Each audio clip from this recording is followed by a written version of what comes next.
Thank you, Sarah.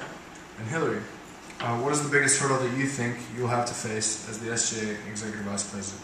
I think that the biggest hurdle that I'll have to face, if elected, that I'll have to face is probably, seeing as from the past year, is probably going to be finances and criticism. Finances, because at the beginning of this semester, we had to redo our budget because of budgeting issues. And things like that are hard to work with, and our exec worked very hard with those problems. And that was inspirational to see the way that they worked through it and worked together. And we've come out really well. And criticism is a problem with any job, and you have to know how to handle it and know how to come back at it and approach it in a good way to get the request of the person done the way that it needs to be done, if it needs to be done at all. That's a problem with Sterling Speaker that I've seen in the past. Let's see, my freshman year, there was a lot of criticism the day of Sterling Speaker. And the Vice President at the time dealt with that really well. It was a really sticky situation. But basically, the biggest thing that the Vice President or any position needs to do is to keep the fire through the last day. To run through it, run through the finish line in a sense. Never lose the passion and the dedication that you have for the job. And I think that is very important. Thank you, Hillary. Our third and final question will begin with Sarah. Sarah, what are your plans or ideas for organizing the committees within SGA and holding them responsible for their respective duties? Right. I think this is one of the most important questions because leadership not only entails the leader and the relationship the leader has to the follower, but how the followers are able to interact in a community where they're supported. My ideas include things from making sure it's personal and it's intimate, whether it's having a slice of pizza together, in the caf, because it's all you can eat. We can go and grab a ton of cookies and just sort of hash out these different committees, but that as the diversity delegate, I'm used to working with groups that are all trying to push their own agendas. They all want to make sure that Black Student Union can get their talent show funded. They want to make sure that the Multicultural Awareness Committee can host their International Bazaar. And what we do is we all meet up as different committees under one committee, the Multicultural Affairs Committee. And we're able to, every other week, discuss what it is that we want to accomplish. And because we come from the same budget, we have to make sacrifices. And we do so by everyone speaking, taking their turn, everyone respecting one another. It's really easy to sit and say, that's a good idea. I'm listening. Okay. And then leave.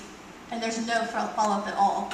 And so, for me, it's about nurturing that environment where people can speak their minds, where committees can get their ideas across, and where students generally feel welcome, because committees are going to be far more effective. The athletics committee in the past year, I've just seen an upsurge in students' participation, doing a wonderful thing for the student body. We have a tremendous amount of athletes on our campus. And for that committee to be so successful, it makes everyone else feel included. And so that is because a group of people that shared a common interest. I don't want you to be in the diversity committee if you're interested in the sports committee.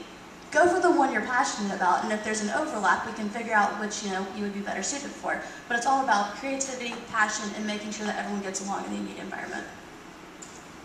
Thank you, Sarah. Move to Hillary.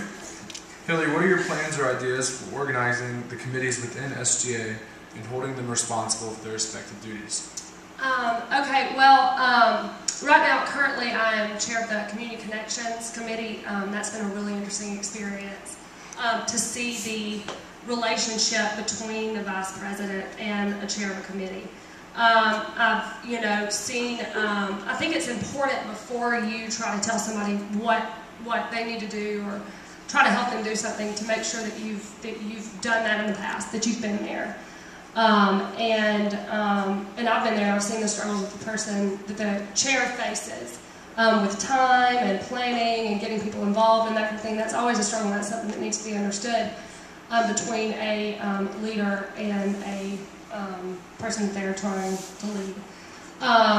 We have athletics, elections, board diversity, food service initiatives, community connections, publications, special projects, and student relations. And all of those are wonderful, wonderful committees. At the beginning of each term, exec decides who's to chair those positions and what needs to be done to enrich those positions. I think that a monthly meeting needs to be had between the vice president and each committee person, just like Sarah was saying, an environment where everyone can say what they need to say and listen to the other chairs' concerns and input about things that you can do in your committee.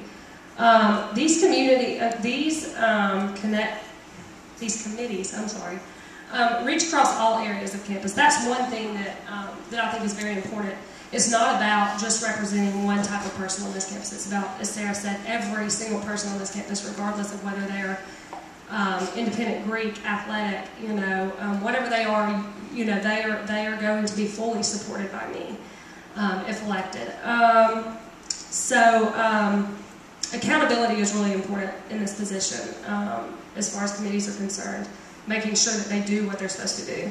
And if they don't, then, let's pick somebody else that will do the job better. I think that's about it for that. All right, thank you, Hillary. All right, we'll move to LJ for the final response from the Executive Vice President candidates. LJ, what are your plans or ideas for organizing the committees within SGA and holding them responsible for their respective duties? Well, first, motivation and structure are two fundamental parts of successful committees.